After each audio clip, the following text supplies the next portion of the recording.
We're going to have a look at checklists, which you'll find in your business menu. This is a simplified version of the workflows and is essentially a to-do list, a series of categorized reminders that you can assign to any vehicle. So you can see they're split into a heading and a number of tasks, and you could assign each of these to different vehicles. So if we make a new one, we'll use the same example as we did in the workflows tutorial and just have this as prepare vehicle. And we simply press add checklist. And then you can start adding tasks. So start with the MOT, add that in, repairs, and then a valet. You can rearrange them using these arrows here.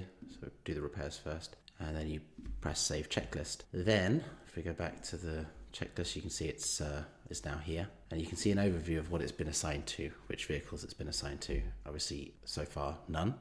But if we go into browse vehicles, we can see that we have this checklist column here, and we can assign it to any vehicle we like.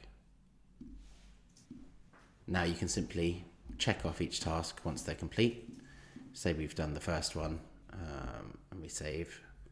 When you go back to the browse vehicles section, it will let you know that there's still 2 tasks to complete. And then if we check off the MOT, and go back to have a look, now it's just 1 task to do. In the vehicles menu, you can see checklist overview, and then you can see which vehicles each checklist is assigned to.